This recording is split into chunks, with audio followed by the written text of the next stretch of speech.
કે દેશની તમામ ચૂંટણીઓમાં ભાજપ કરોડો રૂપિયા વેડફી નાખે છે, માણસો ખરીદે. તમે વગર પૈસા લડો છો. કોંગ્રેસ પાસે મુદ્દો નથી, માણસ નથી, જમીન ઉપર કાંઈ એનો માહોલ નથી, એટલે એ ભલે જે બોલે એનો કાંઈ વાંધો નથી. ધર્મ વિરોધી ગોપાલ ઇટાલિયા જબરજસ્ત એક મુદ્દો ચાલે છે.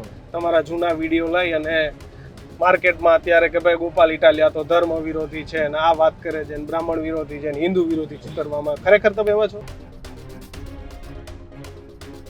હવે આ ભાજપે એટલા બધા હલકા ધંધા કર્યા, એટલા બધા અધમ કામ કર્યા છે. ચૂંટણીઓને ભાજપે એકદમ કહેવાય ને કે હલકાઈ વાળી કરી નાખી છે.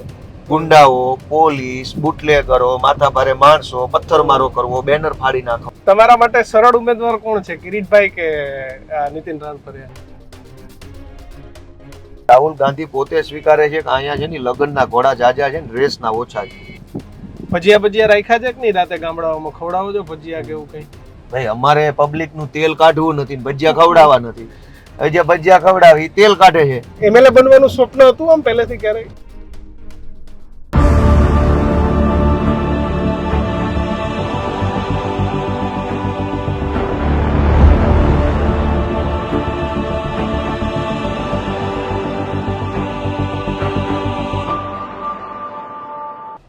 નમસ્કાર, વિસાવદરનો પ્રવાસ કરી રહ્યા છીએ. ગોપાલ ઇટાલિયા એ અહીંથી ચૂંટણી લડી રહ્યા છે અને લગાતાર પ્રવાસ કરી રહ્યા છે, વિસાવદરને જાણી રહ્યા છે, જોઈ રહ્યા છે અને સોશિયલ મીડિયામાં હાલ એમનો જબરજસ્ત માહોલ છે. ગ્રાઉન્ડ શું છે પરિણામોમાં ખબર પડશે, પણ સીધી જ વાત ગોપાલ ઇટાલિયા સાથે કરીએ. ગોપાલભાઈ, ખૂબ ખૂબ સ્વાગત છે ન્યૂઝ. બરાબર. વ્યસ્ત છો એટલે આપણે ગાડીમાં ચર્ચા કરવી પડે છે સતત લોકોના પ્રવાસ વચ્ચે. ગોપાલભાઈ, તમને શું કરવા લોકો અહીંથી મત આપશે ને જીતાડશે?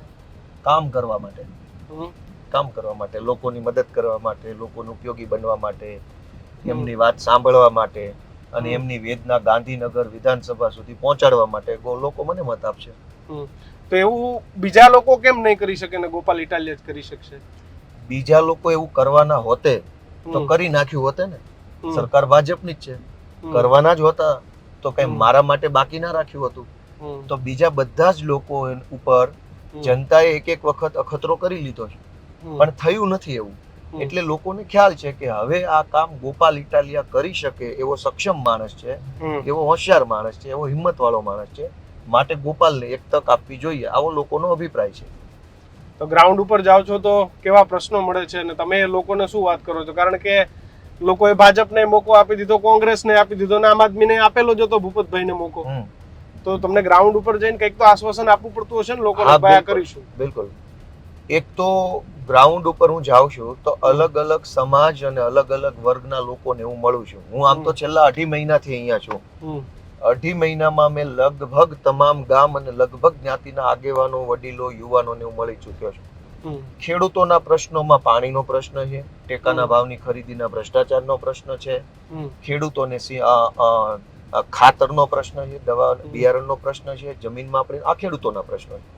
ખેતી મજૂરી કરતા લોકો જે છે કે જેમની પાસે આજીવિકાનું બીજું કોઈ સાધન નથી, એમના પ્રશ્ન 100 વારીઓ પ્લોટનો કોઈ સમસ્યા છે, કોઈને બીપીએલ નું કાર્ડ નથી એમના પ્રશ્નો છે, કોઈને સરકારી આવાસ યોજના નથી મળી એમનો પ્રશ્ન છે, કોઈને પોતાના વિસ્તારની અંદર ગંદકી છે, સફાઈ નથી, સ્ટ્રીટ લાઇટ નથી એમના પ્રશ્નો છે.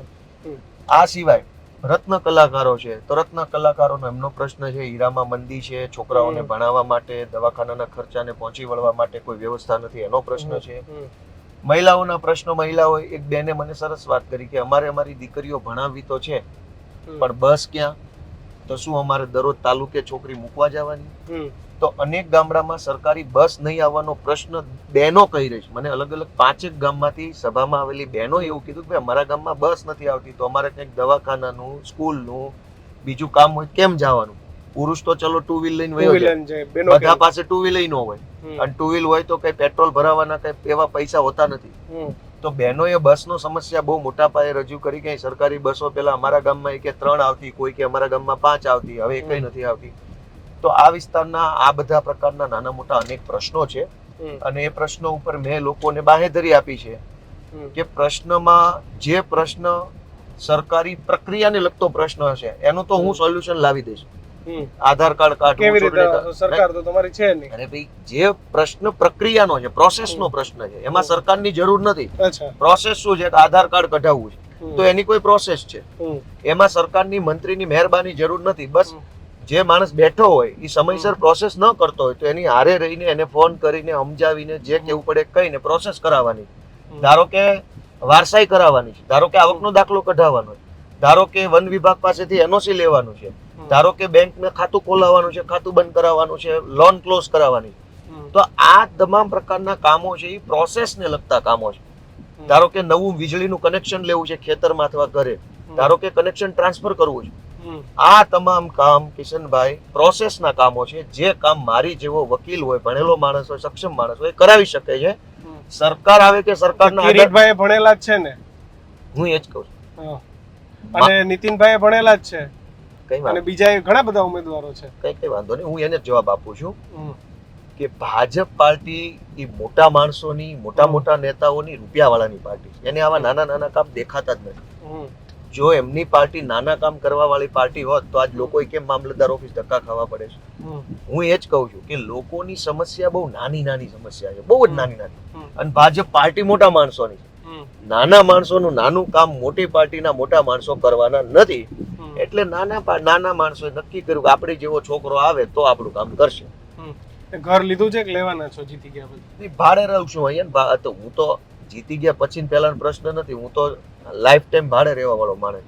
હું જેદી પોલીસમાં હતો તેદી ભાડે રહેતો હતો, જેદી હું ક્લાર્ક હતો તે દિવસે ભાડે રહેતો હતો, જ્યારે હું કતારગામની ચૂંટણીમાં હતો ત્યારે ભાડે રહેતો હતો, હું વિસાવદર વિધાનસભાની ચૂંટણી અત્યારે હું ભાડે રહું છું. ભવિષ્ય ભગવાન જાણે. ધર્મ વિરોધી ગોપાલ ઇટાલિયા જબરજસ્ત એક મુદ્દો ચાલે છે. તમારા જૂના વિડીયો લઈ અને માર્કેટમાં અત્યારે કે ભાઈ ગોપાલ ઇટાલિયા તો ધર્મ વિરોધી છે ને આ વાત કરે છે ને બ્રાહ્મણ વિરોધી છે ને હિન્દુ વિરોધી ચિતરવામાં. ખરેખર તમે એવા છો? જે ચાંદલો તો કર્યો છે ગોપાળે. જે ખેડૂતો એને ટેકાના ભાવે માંડવી વેચવા જાય અને લાખો રૂપિયા એની પાસેથી પડાવી લેવામાં આવે, એ ખેડૂતો વતી હું અવાજ ઉઠાવું તો હું હિન્દુ વિરોધી.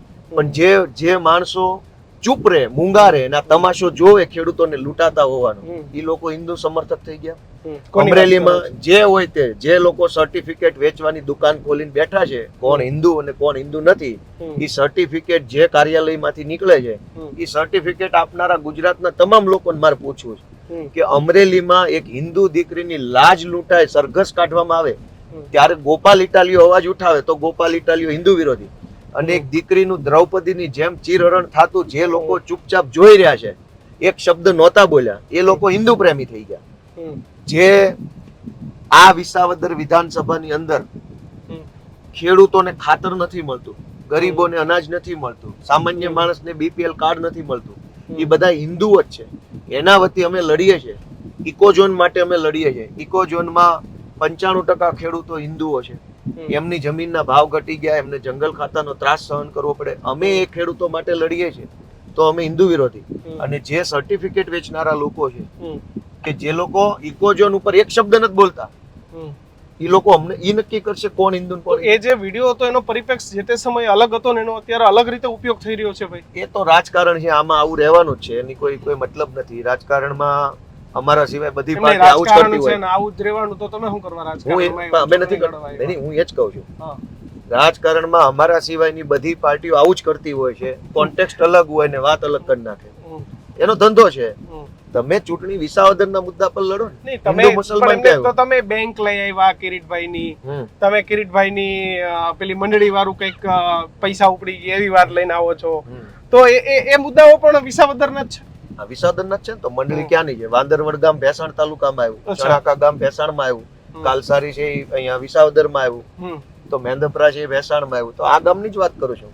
કોઈ અષ્ટમ પષ્ટમ વાત મારી પાસે ન હોય.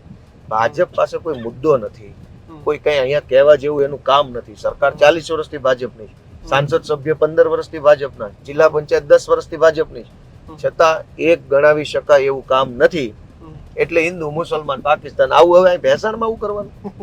અહીંયા તો મૂકી દો, કમસે કમ દેશ લેવલે હિન્દુ મુસલમાન કરો છો ચૂંટણીમાં તો ઠીક છે, ભેસાણમાં આ ધંધા કરવાના. સાધુ સંતો કિન્નર અખાડાઓ એ બધાય ગોપાલભાઈ વિશે જે શબ્દો પ્રયોગ કરે છે, માર નથી કરવો, પણ તમે સાંભળ્યા હશે. એ બધા લોકો અમરેલીની દીકરીનું સરઘસ નીકળ્યું ત્યારે કઈ બોલ્યા હતા એવું ધ્યાનમાં છે તમારે? નથી. તો એ સરઘસ મેં તો નહોતું કઢાવ્યું ને. પણ આપણે અમરેલીની વાત પાછી હું લઈ શું આવીએ કહેવા છીએ. માંગુ છું કે હા. વાત છે એ સાધુ સંતો મહંતોની છે ને, હમ. એની જવાબદારીમાં આવે કે નહીં કે નિર્દોષ દીકરીનું સરઘસ નીકળતું હોય ને આબરૂ ઉછાળાતી હોય. પણ ચૂંટણી વિસાવદર છે ને ત્યારે અમરેલીમાં હા, ચૂંટણી નહીં નથી તો. ગોપાલભાઈ. એ તો ચૂંટણી ઉભાઈ નથી ને પાછા. હા, નથી ઉભા. હા, તો એની જવાબદારી તો ન્યુટ્રલ રહેવાની છે ને. બિલકુલ છે. તો કેમ નથી ન્યુટ્રલ હમ. એ પૂછો ને. હમ. કે એક દીકરીની લાજ લૂંટાય ત્યારે તમારે વિડીયો બનાવવાનું મુહૂર્ત નથી આવતું. હમ. ગોપાલ ઇટાલિયા ચૂંટણી ઉભો રહે ને કિરીટ પટેલ ફોન કરે તો વિડીયો બનાવવાના. હમ. તો તમારી જવાબદારી ન્યુટ્રલ રહેવાની છે કે પક્ષપાત ભર્યું વલણ રાખવાની છે એ એમને પૂછો. તો તમને એવું અત્યારે શું લાગે છે કે ભાઈ તમે જીતી જશો એવું કે લાગે છે, અને કોંગ્રેસ એવું કે છે આપ અને એનો બાપ, આ પ્રકારે કોંગ્રેસ અત્યારે ધબધબાટી બોલાવે છે બધી બાજુ? કોંગ્રેસ પાસે મુદ્દો નથી, માણસ નથી, જમીન ઉપર કાંઈ એનો માહોલ નથી, એટલે એ ભલે જે બોલે હવે એનો કાંઈ વાંધો નથી. આ વાંદરવડ ગામ આવ્યું. આ વાંદરવડ અહીંયા જ કૌભાંડ થયું છે. હમ. એક ખેડૂતે આત્મહત્યા કરી લીધી છે. શું વાત કરો? હા હા, કરી લીધી છે. શું આ વાત છે? મંડળીના કારણે. મંડળીના કૌભાંડના કારણે. હમ. પણ ગોપાલભાઈ, આપણે ગમે એટલી વાતો કરીએ, તમે આમ આદમી પાર્ટીની વાત કરો, ગોપાલ ઇટાલિયા તરીકે એક સાદા વસ્ત્રો, સાદી જિંદગી, આ તે બધું પોલિટિક્સની બહાર આવીએ, રાજકારણની બહાર આવીએ, એક વ્યક્તિ તરીકે આપણે બે વાર્તા કરીએ છીએ. ચૂંટણીઓ કેટલી અઘરી થઈ ગઈ છે, બહુ. કારણ કે તમારી પાસે શું વ્યવસ્થાઓ છે મને નથી ખબર, કારણ કે તમારી સરકારો ક્યારેય ગુજરાતમાં નથી, પંજાબ અને દિલ્હીમાં છે. તો વ્યવસ્થાઓનો ભાગ છે એક ચૂંટણી. અત્યારે કેટલું ટફ પડે રોજ, ખર્ચો, આ તે બીજું ભાજપે ત્રીજું. છે ને, ભાજપ ચૂંટણીઓ છે ને પહેલા બહુ પવિત્ર તહેવાર હતો. અચ્છા. ઉત્સાહનો, ઉર્જાનો, સમાજનું સારું કરવાનો પ્રસંગ એટલે ચૂંટણી હતી. હમ. હવે આ ભાજપે એટલા બધા હલકા ધંધા કર્યા, એટલા બધા અધમ કામ કર્યા છે. ચૂંટણીઓ એટલે વેર ઝેર, લડાઈ ઝઘડા, ખુન્નસ ફેલાવવું, આનો પ્રસંગ બનાવી દીધો. તમે જુઓ કે દેશની તમામ ચૂંટણીઓમાં ભાજપ કરોડો રૂપિયા વેડફી નાખે છે, માણસો ખરીદે. તમે વગર પૈસા લડો છો. એક વાત એ છે કે તમે મારા ઘરે આવ્યા હોય તો હું તમને ચા પીવડાવું એ અલગ વાત છે, પણ હું તમારું સોનાનો મુગટ પહેરાવીને સ્વાગત કરું તો એ વેડફાટ છે. મહેમાનને ચા પીવડાવો તો એ ખર્ચો નથી.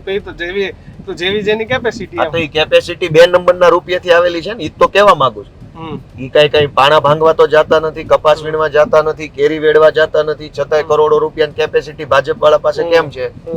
આપણા ગામડાનો જે માણસ 12 માસ મજૂરી કરે છે, ઘરમાં હોય એટલા સભ્યો મજૂરી કરે છે, એને વર્ષે લાખ રૂપિયાની બચત નથી થતી, અને ભાજપ વાળા કરોડો રૂપિયાની કમાણી ક્યાંથી લઈ આવે છે? એ તો તકલીફ છે ને કે કાળી કમાણી ચૂંટણીમાં નાખે, પોલીસ તંત્રનો ભયંકર દુરુપયોગ ચૂંટણીમાં કરે, ગુંડાઓને પેરોલ મળી જાય. વિસાવદરની અંદર ઓછામાં ઓછા 10 ગુંડાઓને પેરોલ અથવા જામીન મળ્યા છે, મને સમાચાર મળ્યા. કોને મળ્યા? આવી નામ શું કામ આપણે લઈએ? તો ગુંડાઓ છે. કેટલાયને જામીન મળી ગયા, પેરોલ મળી ગયા, કિરીટ પટેલે જવાબદારી સોંપી દીધી છે. લોકોને ડરાવી ધમકાવી પોતપોતાની. તમને કેમ નામ લેતા ડર લાગે? તમે તો નહીં ડર નહીં. હવે હલકા માણસો નામ અમારી હારી જીભે લેવાય નહીં, બીક કોઈની નથી લાગતી, પણ એવા માણસો નામ મારા મોઢે હું શું કામ લઉં? અમારી જીભ ખરાબ થાય. એટલે સવાલ એ છે કે ચૂંટણીઓને ભાજપે એકદમ કહેવાય ને કે હલકાઈ વાળી કરી નાખી છે. ગુંડાઓ, પોલીસ, બુટલેગરો, માથાભારે માણસો, પથ્થરમારો કરવો, બેનર ફાડી નાખવા. હમણાં એક દિવસ કઈક રાતે થતી ને તમારે ડિસ્ટર્બ, એ તો ફરિયાદ કરી છે એની. આશા છે ફરિયાદ? આશા રાખવી જોઈએ આપણે, આશા રાખીએ છીએ. બીજું તો શું કરવાના આપણે? કઈ ઘરની પોલીસ તો ઊભી કરવાના નથી. પોલીસ તો જે છે એ છે. એમએલએ બનવાનું સ્વપ્ન હતું આમ પહેલેથી ક્યારેય કે ધારાસભ્ય બનવું છે?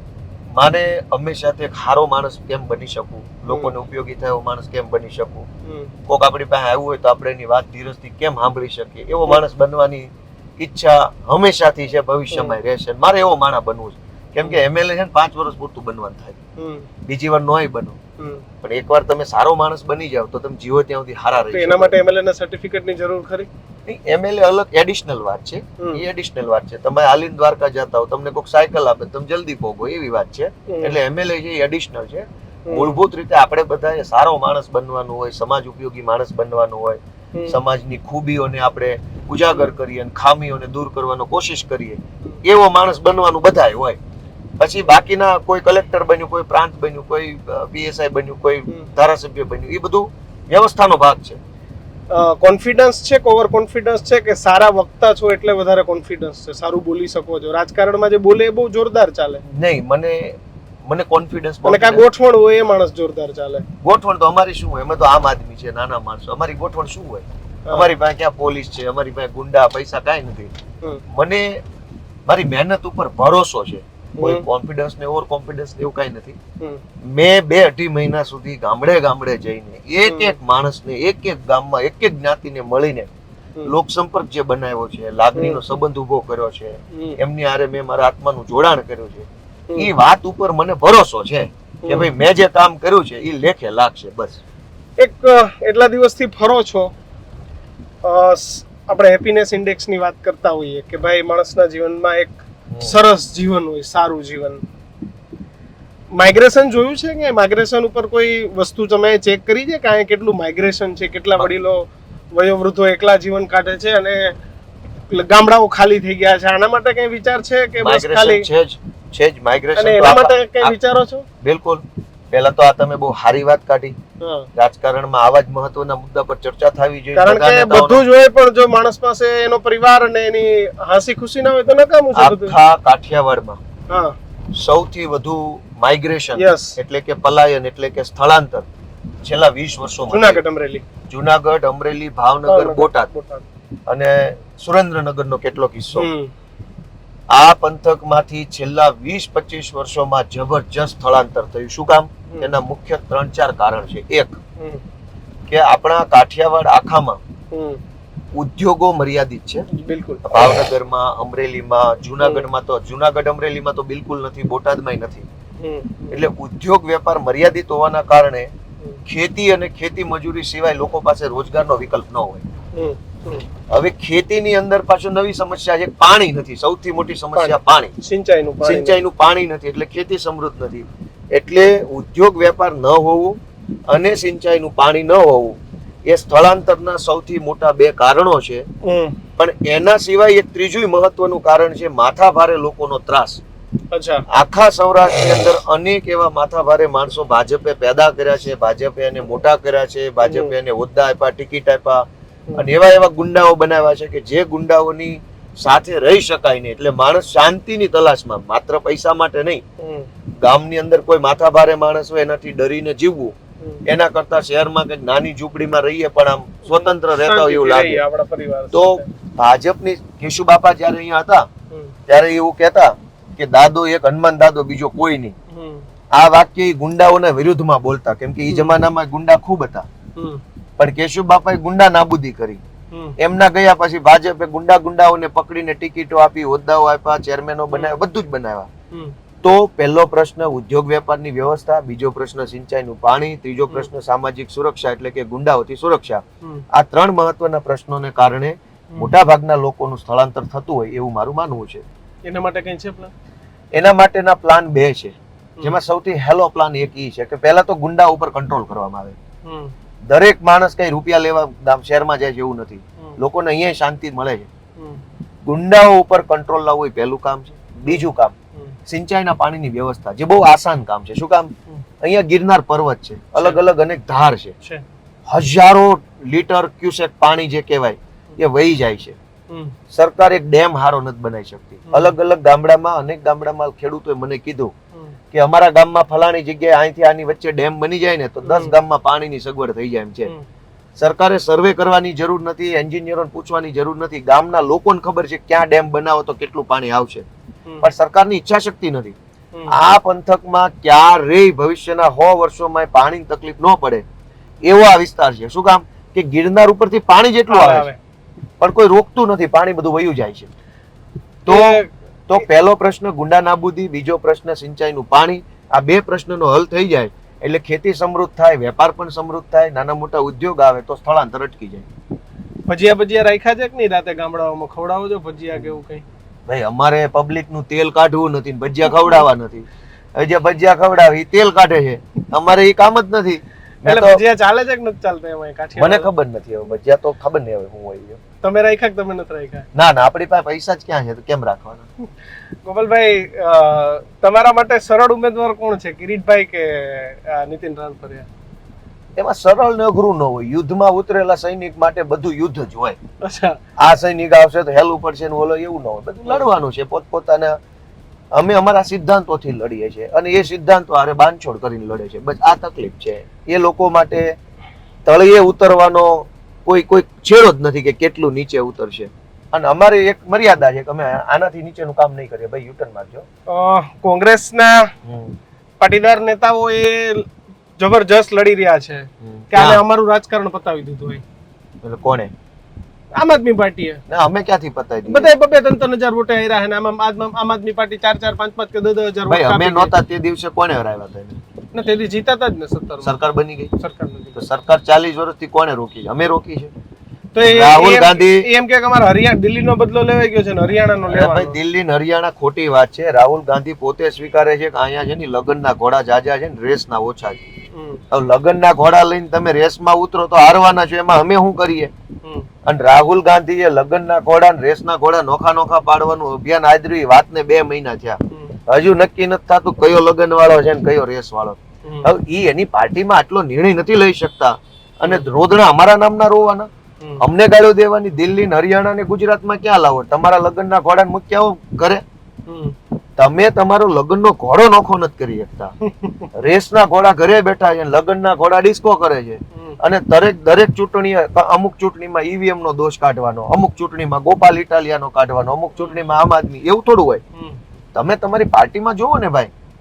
અને એ પાછું હું નથી કેતો, રાહુલ ગાંધી પોતે ગુજરાતમાં આવીને કહીને ગયા. અને હજુ એક વાત કે હમણાં કયા રાજ્યમાં? બિહારમાં ના, મહારાષ્ટ્રના એક કાર્યક્રમમાં રાહુલ ગાંધીજીએ એવું કીધું કે ગુજરાતમાં તો મધ્યપ્રદેશના નેતાઓના ડ્રાઈવરોના નામ કે જિલ્લા પ્રમુખ બનાવવા માટે સિફારિશ આવી, એમ ભલામણ.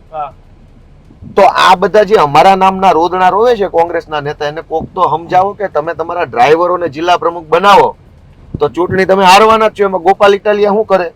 અને આ વાત હું નથી બોલ્યો, રાહુલ ગાંધીએ કીધી કે ડ્રાઈવરોને જિલ્લા પ્રમુખ બનાવે છે. લ્યો વિચારો. તો ગોપાલભાઈ, હવે આમ જોઈએ તો 9 દી રહ્યા છે યુદ્ધના. હા, આચાર સંહિતાના 2 દિવસ બાદ કરો તો 7 દિવસ.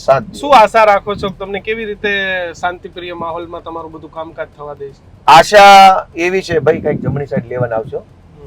આશા એવી છે કે ખૂબ મોટી સંખ્યામાં લોકો મતદાન કરવાના છે. જબરજસ્ત બમ્પર સંખ્યામાં મતદાન કરવાના છે. આ મતદાન એ લોકો એક સક્ષમ, નીડર અને યોગ્યતા ધરાવતું નેતૃત્વ પસંદ કરવા માટે કરવાના છે. કેમ કે લોકો એમ ઈચ્છે છે કે સરકાર આ પાર્ટીની, ફલાણો આ પાર્ટીનો, એમ નહીં. માણસ કોણ સક્ષમ છે, વ્યક્તિ કોણ તાકાત વાળો છે, કોણ માણસ બોલી શકશે, કોણ લડી શકશે, કોણ અવાજ ઉઠાવી શકશે, એની ઉપર લોકો મતદાન કરવાના છે. ઝાડુનું બટન દબાવવાના છે અને મને એક તક આપવાના છે. એ લોકોએ મન બનાવી લીધું છે. ચલો ગોપાલભાઈ, ખૂબ ખૂબ આભાર. Thank you. અને તમને શુભકામનાઓ આપીએ છીએ. અમે તો બધાને આપીશું, નીતિનભાઈને આપીશું, કિરીટભાઈને આપીશું. બધાનો હક છે, બધાનો હક છે, પણ વિસાવદરની જનતા નક્કી કરશે. ગોપાલ ઇટાલિયાના મુદ્દાઓ સાથે કેટલા સહમત છો એ કમેન્ટ બોક્સમાં લખજો. જોતા રહેજો ન્યૂઝરૂમ. સબસ્ક્રાઇબ કરવાનું ના ભૂલતા. નમસ્કાર.